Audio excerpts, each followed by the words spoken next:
大家好，精绝古城的真相故事呢，我们来到1900年，英国有一个探险家斯坦因，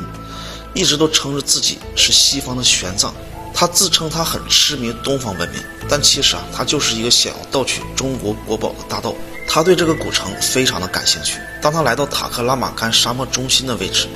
这个是玄奘曾经走过的沙漠，但是他有点害怕了。斯坦因在进入沙漠还不满10天的时候就原路返回了，回到了今天新疆的民丰县。但是他不想这么就放弃，他开始转变了思路，开始收购一些文物，竟然真的让他发现了一块写有屈卢文字的木桶。屈卢文我们要知道，那可是公元前5世纪到3世纪的欧洲文字，怎么会出现在新疆呢？这时的斯坦因非常的兴奋，他觉得他就在古城的附近了。他出高价买走了这块木板，并花费重金聘用了这块木板的主人当向导，带他到发现木板的地方。斯坦因和向导一直沿着尼亚河河道向北走去，他们走了好久都看不见河道，水和粮食都快用完了。斯坦因提出我们向南返回河道吧，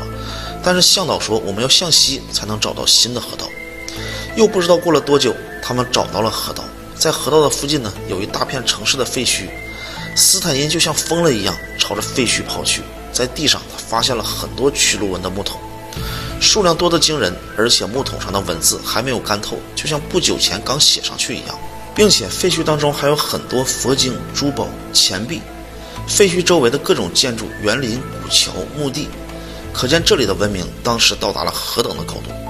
半个月后的斯坦因呢，把这些文物装箱急切地运回了伦敦。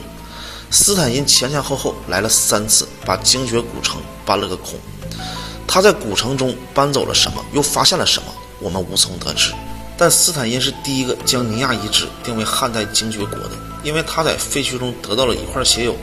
汉精绝王成书从事的木简。至今历史学家都没有研究明白精绝国为什么会突然消失，也不知道精绝国的人居住去哪里了。人都消失了，为什么古城还能如此完好？但是在新疆的丰民县到今天还流传着一个传说，说精绝国的国王曾经想把自己疼爱的女儿嫁给精绝国的勇士，但是公主却喜欢上了其他国家的首领，所以引起了2个国家之间的战争。最后老天爷发怒了，卷起了一场漫天的黄沙，淹没了古城。